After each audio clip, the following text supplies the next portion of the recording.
The following is a presentation of Playfly Sports Properties. Welcome to another episode of This is Sparta.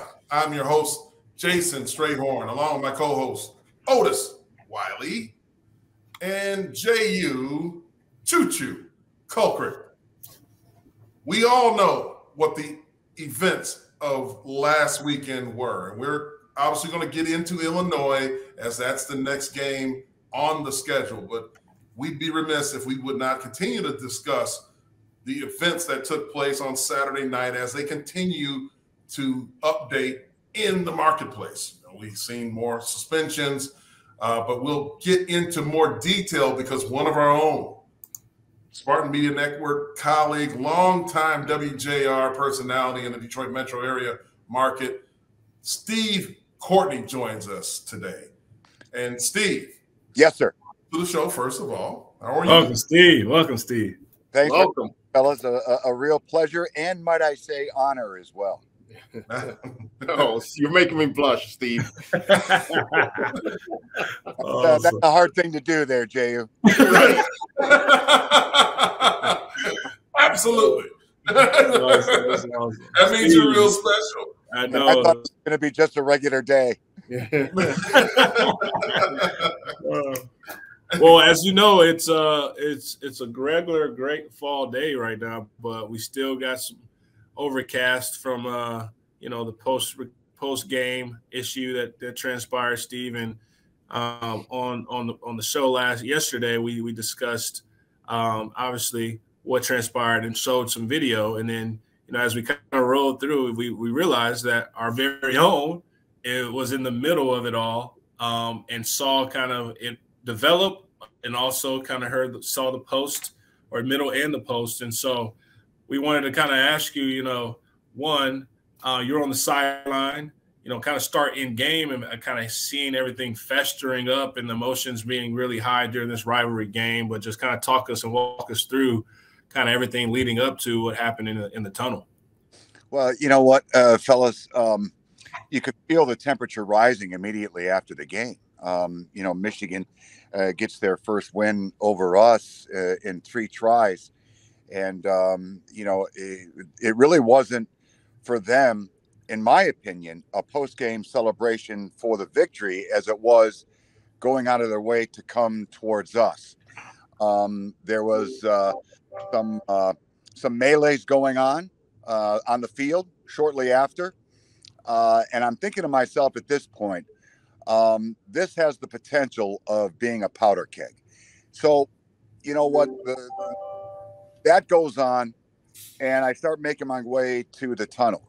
Well, as I'm walking up, I see Jamon Green in the tunnel as collectively as Spartans were leaving. And I'm thinking to myself, this is kind of odd how he's here. I thought there was protocol as to how 2 teams leave at Michigan Stadium. So not only is he walking amongst us, but he's also spitting a little bit of venom. And I'm thinking, you know what, with everything that just took place, and you're talking about obviously an in-state rivalry, 2 schools that really don't care for one another. We've had some confrontation on the field, and now this. I'm under the impression, with all the security that's on hand right there, that they had one priority, and that priority was get these teams off the field one at a time. Let Michigan State go, we go, and then Michigan does whatever they got to do.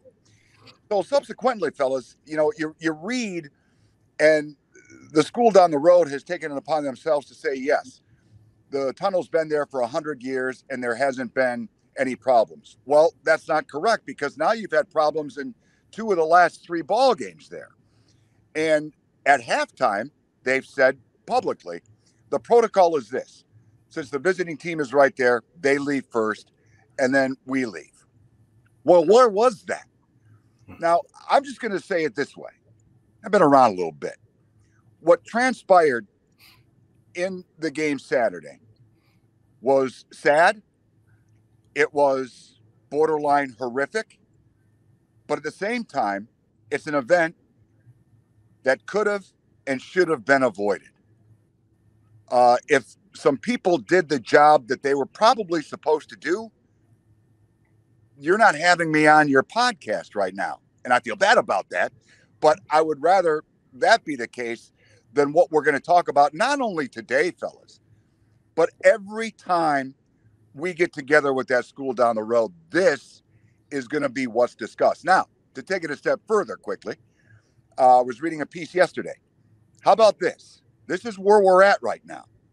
Is it time for Big Ten Commissioner Kevin Warren to pull the plug on the Michigan State-Michigan rivalry? Are you kidding me? It's unbelievable where we're at. Oh, Yeah.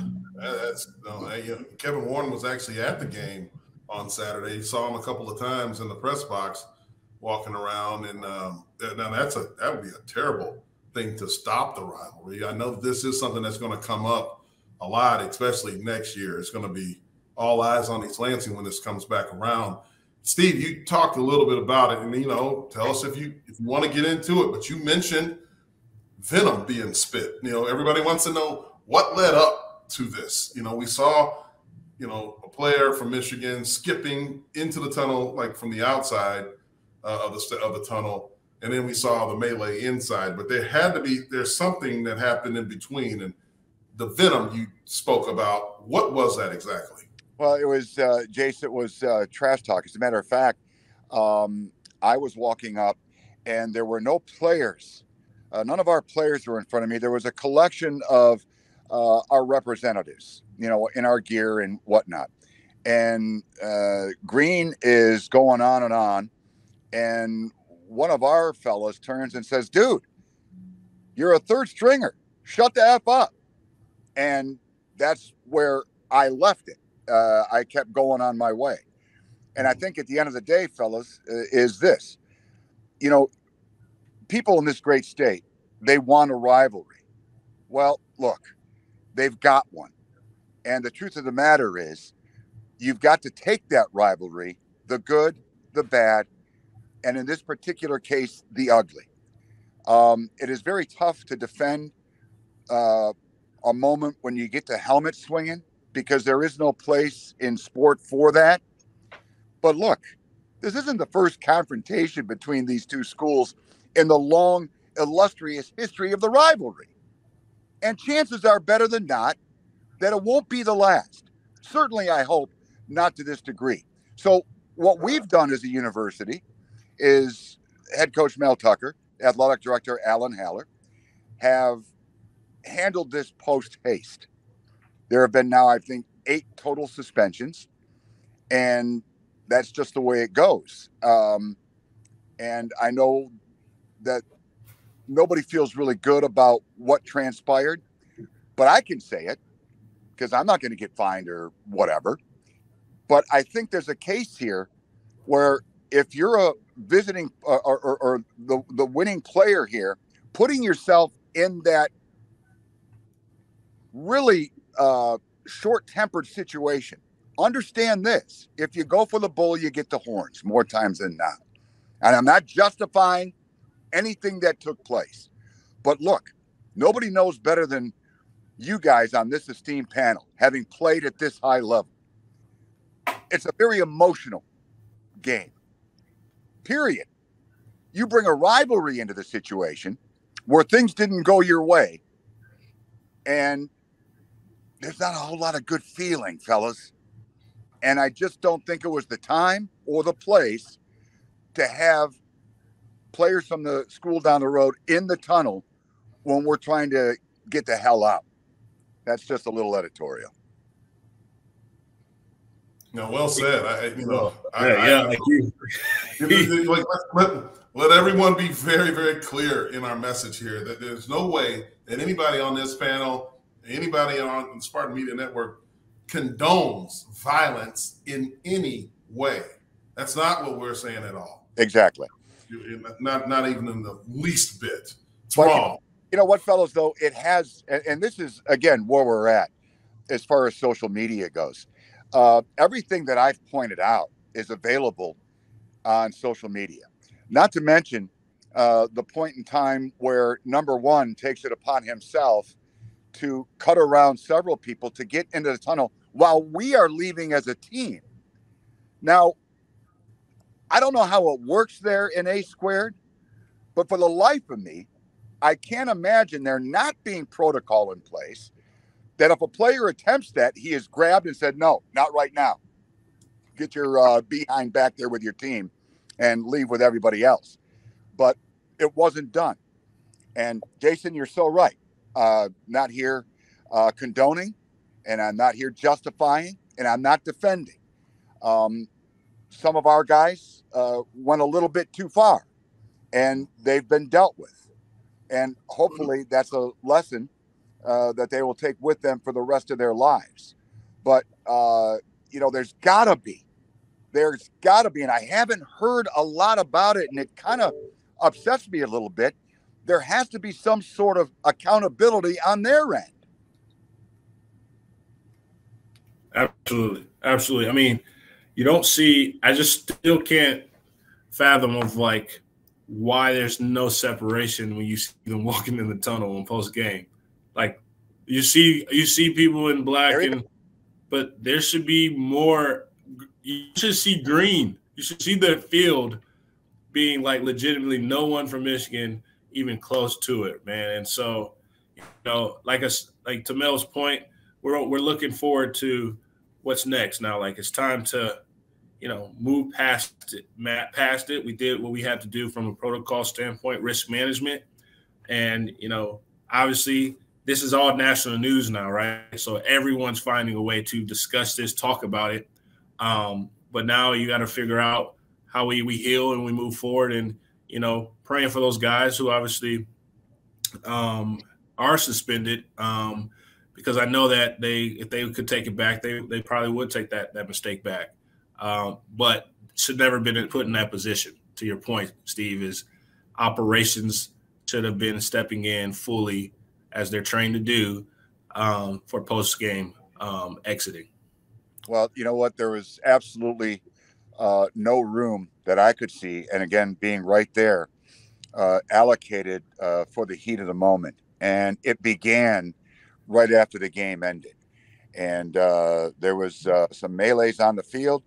And if you have anything to do with security at that venue, you had to have known that the top priority was then more than ever so important to get these teams off the field one by one. Had that been done, again, we're not having this conversation right now. So, Steve, I'm going to ask you the question so that people probably want to know, and that is, was there any way for the eruption that occurred to be prevented given that the guy made it through, German, whatever, he gets through, he's in there. Did he get in close proximity with Michigan State players? Did he put his hands on anyone that you saw? No, I didn't see any of that, Jace. All I saw from Jamon Green was him being in the tunnel at what I thought at the time was a very inopportune time, and probably not the right thing to do to get into verbal gymnastics of any sort with somebody who just lost a rivalry game. It's, again, very, very emotional. And, for y'all who are players, only what it's like. For us, on the outside looking in as broadcasters or support staff or what have you, it's not the same, but still, you've got a piece of the program and you're not feeling all that well. You were hoping to come out of A Square, shock the world and come out with a W. So tempers are short all the way around. So, like I said at the beginning of our conversation, when I saw that he was there, I was kind of taken aback by it, thinking, this probably isn't the right time for this dude. And, that's when somebody turned, I think it was a support individual from Michigan State. Dude, you're a third stringer. Shut the F up. And I think we were probably off and running from there. Now, that's all I saw. I did not see the main confrontation. So there's that. But I saw plenty. Okay. Well, Steve, man, go ahead, Jehuu. Yeah, first of all, we appreciate you joining us, Steve. And for me, obviously, like you guys all feel, this is definitely a black eye on the university, on Michigan State University. Definitely for our players, our fan base, and that's been expressed out there. AD Hallard has put a statement out. The president's put a statement out. Coach Tucker, he's been in this throughout the entire time, and all I can say is, like we said earlier, it's not that kid put himself in a position there, but it did go a little too far. You should, yes. That moment coming down and hitting him and everything like that. I just hope we can move on from this. We can find some grace to also keep in mind, people that are out there with comments and everything. I just hope that you can realize that these are 18, 19-year-old kids. A couple kids made a mistake. Exactly. There is no need to be, coining them as thugs, coining them, for, jail time and everything. They feel terrible about the mistake that they made. They're suspended, they're paying for it. And also let's look at the mental aspect that athletes go through as well. This is taking a toll on them as well. And like Jason stated, everyone stated here, there's no fact that we condone, what happened. We're not, here cheering and applauding them, because they're Michigan State guys, but we also, feel for them because they're kids at the end of the day. Yeah, thank you for your time, Steve. We appreciate you, man. Thanks for joining us. I know you have other obligations today, but again, great insight to what happened on Saturday. An unfortunate incident. Hopefully we can learn from it. All right. Can't say enough, fellas, how much I enjoy being around y'all. A tremendous atmosphere. Got 4 games left in this season. Hopefully our Spartans able to finish strong, put the ugliness behind them. Jehuu, like you said, sometimes kids make decisions. Remember, the decisions we made at 18, 19 years old, the way we handle adversity, certainly not the way you're going to handle it in your late 20s and then beyond. So you learn from it. And I think we will. Fellas, a pleasure. Go green. Thanks for having me on. I appreciate it, Steve. Appreciate you. Interesting words from Steve Courtney there. That was well-documented report of what happened. Those are some eyes and ears that no one has had to date. So what I heard him say there, guys, is that he didn't see any initial contact from a player from Michigan. So, there's a lot of speculation about that. But apparently to date, we have not heard or have any confirmation or video evidence of a Michigan player touching a Spartan player. To me, we got an issue there. Yeah, I mean, you got to be there to be able to witness it. But like I said, man, I think it's time to put it to bed, and let's turn our attention to how we can mend and kind of rebound. And it's redemption of going down to this weekend to Champaign. Clearly, people are going to try to bait everyone on this topic and continuously poke the bear, and it's unfortunate that we have to talk about it. It's already been done. Once you lose that game, I think the mentality of a former player is that, when Sunday hits, man, it's like God's grace and mercies are new every morning. And so people are still going to try to talk about it. And to Steve's point, he made a great point, is that this is going to be forever embedded into this rivalry. And it's going to be mentioned when they come to town next year, similar to what happened with the Devin Bush and hitting our turf and scratching up and putting a divot in there. And, that's part of the ESPN reels and ABC reels as they loop this into this rivalry game. And, Otis, I'm going to cut you off right there. And that's one of the things, too. I'm sorry to cut you off there, but, that's part of the problem as well. We talk about, the rivalry game, and you see that, like you talk about those reels that come on there. You see, Michigan State player, fighting a Michigan guy on the field, pushing each other and everything like that. If it's basketball, when it's North Carolina, Duke, you always see that famous scene of Tyler Hensbrough, bloody nose and everything. that is what is showed out there. And like I said, these are kids, they feel, okay, it's hate week, let's go out and unleash hate. That's another part of it as well. And, all I can tell people that, continue to watch is, and making comments and passing the judgments and everything like that is, we were all 18, 19, 20 years old. We made mistakes. These guys are paying for it. They're paying for it dearly.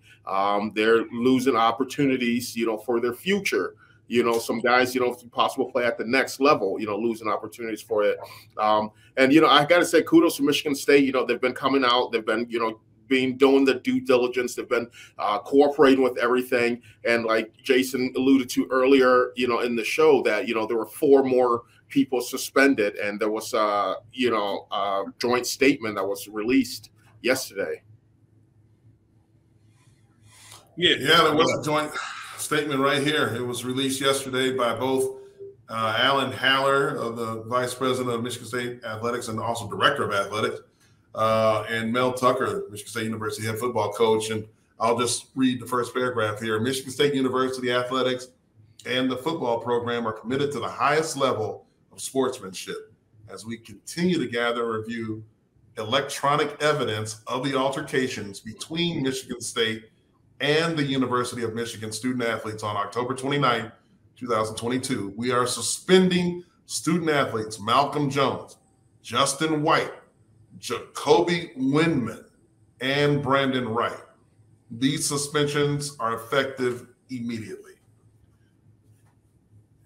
Gentlemen, as we spoke in the previous show, there were 4 suspensions on the defensive side of the ball. More video evidence comes up. You have 4 more suspensions. I think these are all defensive players, the looks of it. And one 3-time Big Ten Player of the Week in Jacoby Windman, who had a heck of a season going from an individual standpoint. It's really tough to see this happen and come down on a young man, all these young men. However, we cannot condone the violence. There are consequences for your actions. 100%. And look, we talk about being a Spartan dog. We indoctrinate the kids. So, the guys that are coming in from high school, guys that are coming in from transfer portal, whatever. And we talk about the Spartan dog mentality. And all those things that it means to embody a Spartan dog, it's how you carry yourself both on and off the field. Now, the dog mentality, as far as the violence and being, taking nothing from anybody and being just a relentless player, that's done between the lines. Those are things that have to be done between the white lines, through the whistle. When the whistle blows, you have to come back to reality, no matter what happens. Fans are going to talk. Other players are going to talk. Referees, hell, they're going to make bad calls. Things are going to happen. Coaches are going to get in your face. Teammates are going to get in your face. In any of those circumstances that come about, there is no green ticket or golden parachute to give you the right to put your hands on any other person. Not at all. That is unacceptable. We understand that. And these young men will learn from that. You cannot carry on like that. I do not think, honestly, that they deserve to go to the being prosecuted and all that, because it's still within the confines of the game. They haven't showered. They're not on the street. But they have to learn from this. That's for the youngsters that are coming behind these players. You can't. There's never a right way to do a wrong thing. And that is definitely wrong. No matter who you are, where you are, never put hands on anybody outside of the confines of the game that we play. Absolutely. Absolutely. And this is the game of football it's an absolute crazy game. It's not like basketball. It's not like baseball where you play, 3 games in a week, 2 games in a week. This is something where you get your body mentally and physically prepared for one game in a 6-day span. And, you do that, you have all this pent up rage, you build up, you go on the field and you have the opportunity to unleash it on someone and, do that in that way. But at the end of the day, then you have to also have that the mental aspect coming where you have that control, that mind control. When the game's over, now you have to go back, to being a civilian, so to speak. So, this game of football is unlike any other. Until you've played it, until you've played it at a high level, you'll be able to understand a little bit. But like we said, these kids are paying the consequences for their actions that happened, and rightfully so. At the end of the day, rightfully so, the suspensions are warranted. I don't think any of you guys are going to disagree with me on that. But also, too, let's take a dive and a look at the bigger picture here and the whole scenario. And at the end of the day, these are somebody's kids as well. So the hateful comments that are coming in to these kids, to future players, coming into Michigan State, coming into the program, I think that's unacceptable. And what Jehu's referring to is some attacks that are happening to players, current players on Michigan State's roster, as well as recruits, committed recruits, and their family. As we can see here, Jordan Hall's mother, Sarita Hall, Mama Hall, she posted, she got into some wars. People are getting into their DMs, saying hurtful things, talking about the program, talking about Mel Tucker, talking about locking people up, and all. Like, it's way out of hand. She's talking about never arguing. And you go back to Mama Tron.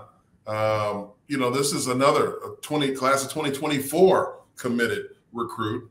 You'll never hear the football program talk about these guys or their families, and they're not allowed to. They're not allowed to address this, but we can. And that's horseshit, guys. You can't attack a kid and his mom and start threatening them about what happened on a game that they're not even in. Right. Just the sheer fact that they committed to go to this school and get an education and play football for here. Now, people are going out and attacking 16-year-old kids, attacking their families because they want to, better themselves by going to a university that they think is the best fit for them. That's unacceptable. When you go, that's crossing the line as well.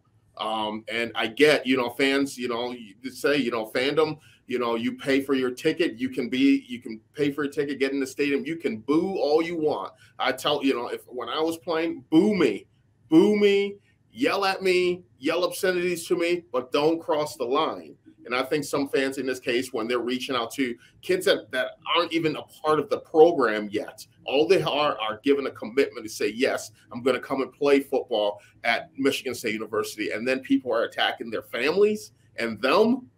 That's preposterous. What is leadership? I think leadership is handling something in a crisis scenario quickly, doing the best you can, getting the facts, and making a quick decision. And then on the other side, the people who feel wronged in this scenario, try to find a common ground with the other side. And I'm talking about both head coaches here. Now, there's a big difference. Mel Tucker is doing the best that he can. He's being very transparent, and he's coming forward, and he's dealing with it. No matter what the repercussions is personally on the team, what's going to happen to the season, all that, he's dealing with it. And on the other side, you have a coach who is standing back and fanning a flame, which is dangerous. This is, I think, the reactions of the fan base are coming from what head coach Jim Harbaugh is saying or not saying, and like, hey, we're going to press charges. We're going to do this. Is terrible. You don't need, Jim, you don't need to do that right now. This is a rivalry that's going to be there for a long time. When you're 18 to 30 years old, you knew how to mix it up just like the rest of them. It's no excuse for it.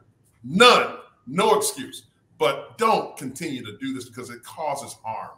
There are literally people that are getting death threats out here right now. There are families that have police protection right now because of this 18 to 22-year incident, unacceptable incident that happened. It didn't happen to these people's family, but because of the fandom, you understand the power that you have in the seat that you hold. That is my plea to the leadership in both sides of this. Right. But hey, guys, at the end of the day, Michigan State has 8 players that are suspended. You know, they won't be able to play. But you know what's happening? You know, on Friday, the Spartans are going to get on a bus, go to the Capital Region Airport, fly to Champaign, Illinois, and play a game. There's a game that's going to be played. Let's dive into that and talk about that a little bit, huh? That's a great segue. Choo-choo. Let's talk football. Let's talk over football. As you can tell, man, over it, man. It's right. just baby. You come after my mama, we got problems, son. I'm just telling you. Like, I'm telling you, it's a slippery slope. It's a very slippery slope. Let's move on. We're going to turn the page, Sal. Trolls, calm down. Be quiet, man. Hide behind the face, bro. Just calm down. All right, on to the next one. On to the next one. On to the next. As Bill Belichick would say, Sparta stat summary presented to you by IHOP. The 2x2x2 breakfast combo equals one delicious meal. Enjoy 2 pancakes, 2 eggs your way, and 2 pieces of bacon for only $5 only at IHOP. Enjoy this deal for a limited time. Dine in only. Price and participation may vary. Restrictions do apply. And gentlemen, hey, this ain't your grandfather's Champaign, Illinois. Brett Bielema, he's got it rolling down here. He had a rich history in Big Ten coaching success his first year as the Illini head coach. And man, has he struck gold with a nice transfer by the name of Chase Brown running that rock. Yeah, he definitely did. This is a great story for Chase Brown. He's a kid from London, Ontario, Canada. You know, a big running back. Not very big. He's 5'11", 205 pounds, but he can scoot, he can run, he can catch. You know, he has the ability to make great cuts in the backfield, and he can lower his shoulder and get in there when he has to, as you see, on this touchdown. Look at him on this shoot route here, just out of the backfield, Christian McCaffrey-like type of player, very, very athletic. This kid, he did transfer from Western Michigan and went to University of Illinois because his twin brother was at University of Illinois. So that's why he wanted opportunity to play with his twin brother there. And, what he's been doing since he's been there is he leads the nation in rushing yards. He has 1,208 yards on the ground with a 5.4 run per average on the ground. So this guy's going to be a load, and if we want to be in this game and contain, we have to be able to bottle him up in the backfield. He's not a very big back, so I think you get a couple get swarm to the football defensively. We should be able to take care of him if we do those things. Otis, looking at a running back like this from a defensive side of the ball, like what is it? What's the game plan of stopping a guy like Chase Brown? Yeah, I mean, when you're multidimensional as a running back, and I mean, Jay, you can attest, man. You don't know what you're going to get, and especially when it comes to like the offensive playbook and calls you got to prep for. You can get you in the pass. He got great hands, and he reminds me of a guy who we had last year, right? Like, was a threat in the passing game and can pass block protection, and also can run that thing, north south and get make guys miss. And so it's tough for a defense to truly to bottle him up, because if you do stack the box, all right, he's just going to go outside and run a choice route or run a wheel route, as you see here. And so it's going to communication is key. Communication is key, where we're going to have some new faces and some fresh legs on that defense due to our guys that have been dismissed from the team, effectively. So truly this week is all about, all right, how do we gel with the pieces that are coming in to our existing defense? And, the quarterback is no small guy either. Tommy DeVito, from the Jersey, the Garden State, they say, New Jersey. This guy is fearless. You just see him staying in the pocket until the last second, which is kind of worrisome, because we're having trouble getting to the quarterback quick. And so if you bottle that up, he's staying there and taking the hit. And so with him being a Syracuse transfer, he's been in some big games. you know, or seen and witnessed some big games as he lost out on that starting job in the ACC. So, okay, let me go take my talents to the Big Ten. And these guys are ranked number 15 or 17 last week. Now, what, 12?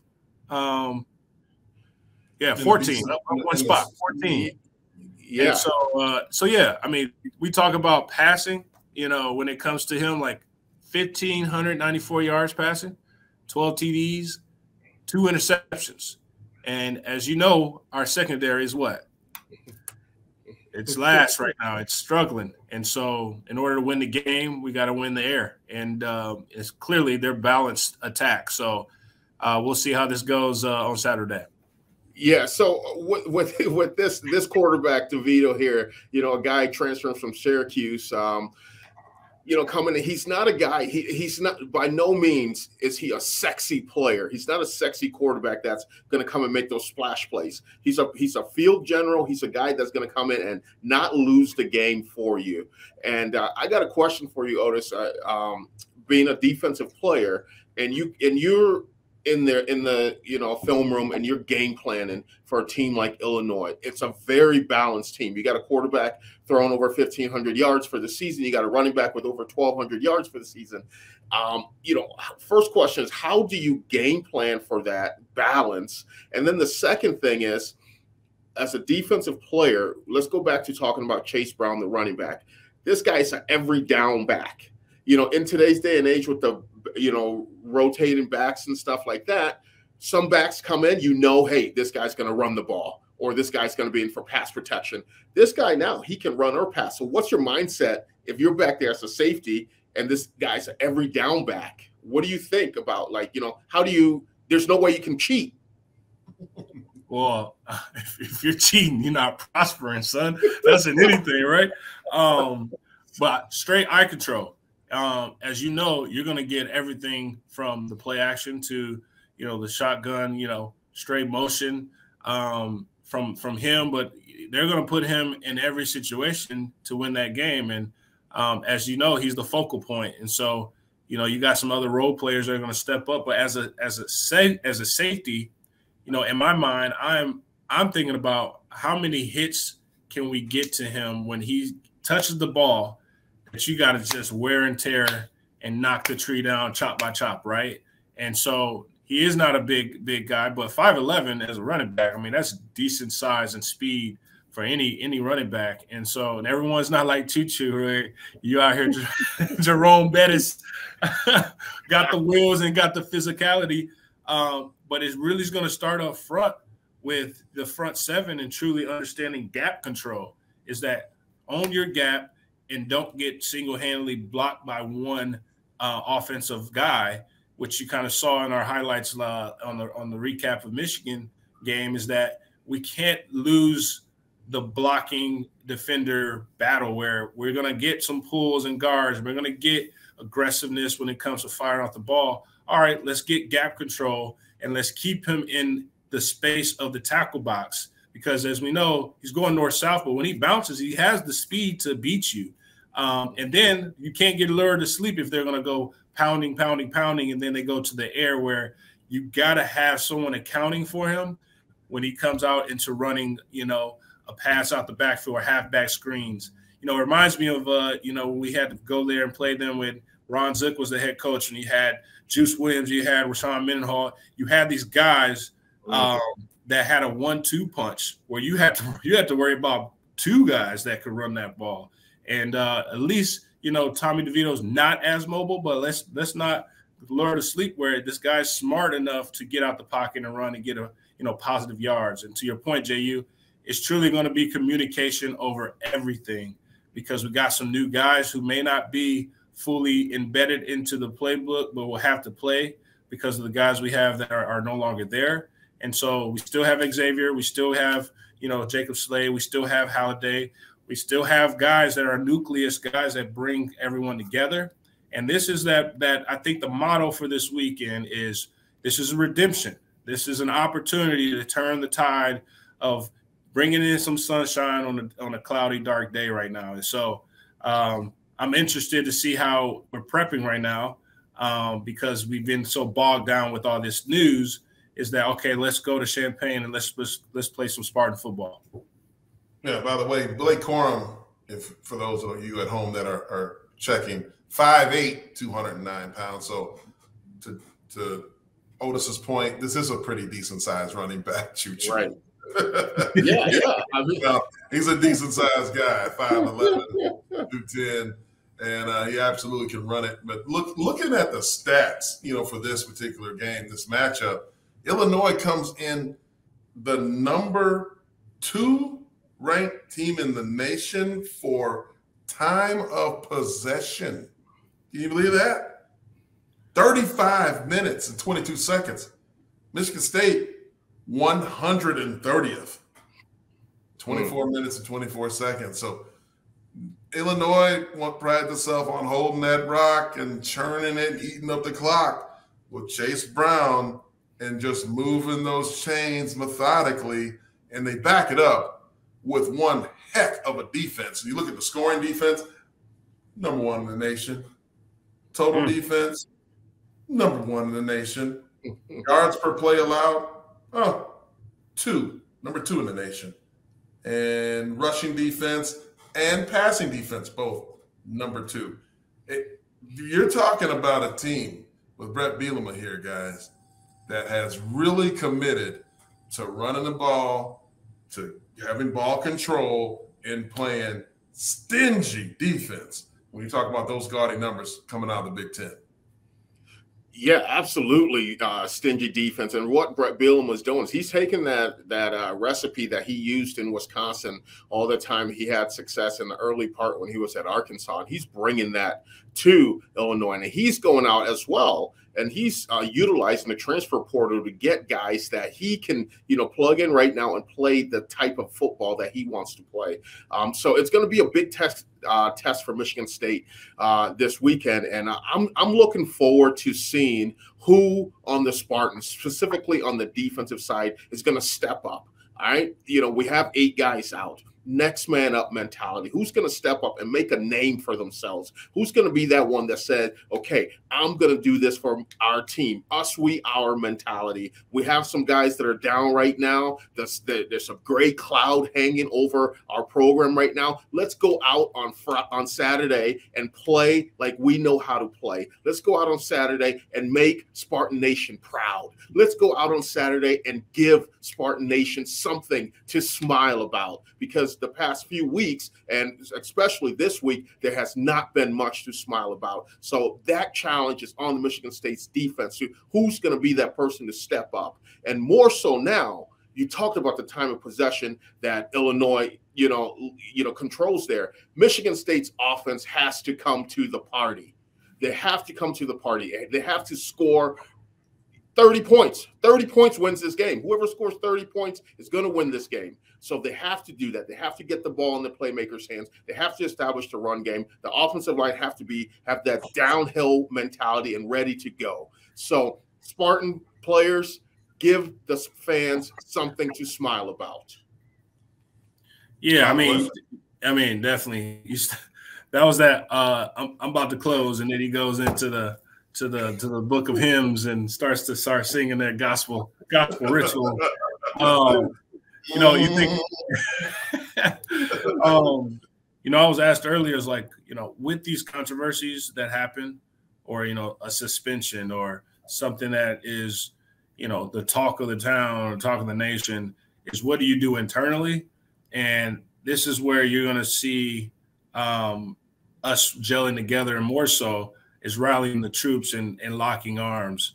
And are you my brother's keeper? Is that opportunity to say, are you my brother's keeper? Are we going to go out here and, one of my best friends and also roommate, Ross Weaver, would always say, who rides?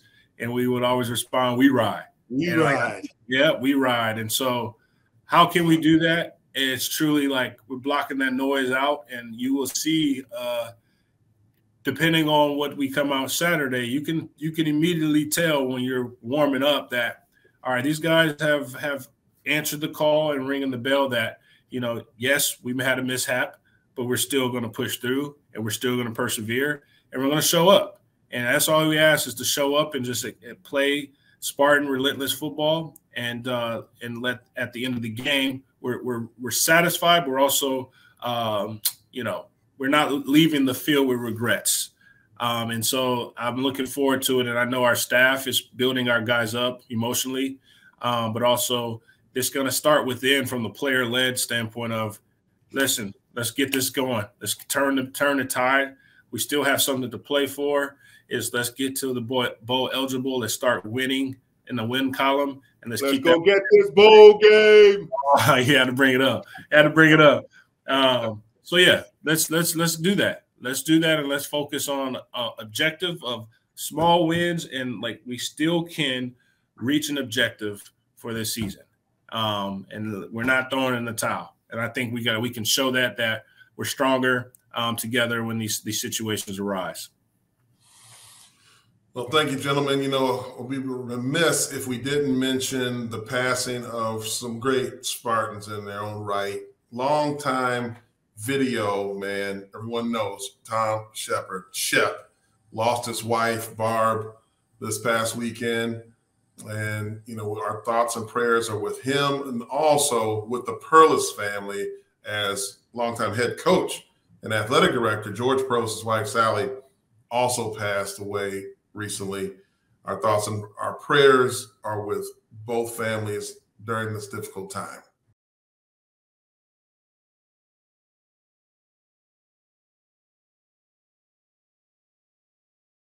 Well, Jason, real quick there, let me just jump in with a quick story about Shep. People don't realize how integral of a part these guys play. The video guys, they're the ones filming practice, breaking down clips and everything. I remember my sophomore year when I was there at Michigan State. We're talking about being a big back and how to run like a big back. And I went into the video room and asked Shep, I was like, hey, can you put together clips of Jerome Bettis for me? And he came in and he, the next day, he had this, it was back in the day of DVDs. He had a DVD of, 30-minute DVD of all of Jerome Bettis' best runs, his footwork, lowering the shoulder and everything. And, that's just, he's not getting the shine on the field, for wins and everything like that. But behind the scenes, great dude, great part of the program that these video guys do. And, Shep, great dude, and, really sorry for his loss. Absolutely. I always want to know too, what did you take from that highlight film of the bus? Because obviously you was the train, you was choo-choo at that moment, but like, what did you take from that? Well, that taught me, as a big back, I think we talked about this earlier. You get in there and you try to not be yourself. You see all these little scat backs out there. You see the Barry Sanders. You want to do all the different moves. Watching him, it taught me to work on my footwork, and it taught me to be true to myself. If I'm a big back, be a big back. Don't be a dancing bear. That's the big thing. These big backs want to be dancing around and everything. And that's what Ron Dane got away from when he went to the NFL and danced himself out of the league. So I told myself, be true to yourself. If you're a big back, be a big back, lower your shoulder, use your footwork. And that you don't have to be the fastest guy. You don't have to run 4.3 40. If you have quick feet, that can get you. Yeah, I thought you was going to say, when you said that dancing bear, I just thought about the Charmin commercials with the bears. Oh my totally unfiltered. Also, hey, listen. Yes. You know what time of year it is, everybody. It's time to get out the vote. Don't forget that. Plan to go out and cast your ballot. Here's a way to do it. Go to planmyballot.com. Otis? Yeah, I think, we talk about the importance, right? Is not just showing up, it's educating yourselves. And myself, I'm taking into, obviously, my own values of practicing is like knowing your ballot. So when you show up, you're not just like in testing where you're just, I'm a hope and wish something happens and I'm just Scantron, just filling out so I can get it out and do my duty. I think we all have a civic duty to truly know who we have, either both sides. It doesn't matter what you're voting, which side. It's truly knowing who is best for the jurisdiction or even the state you're in, but more so for the state of Michigan is very important that you get out and vote.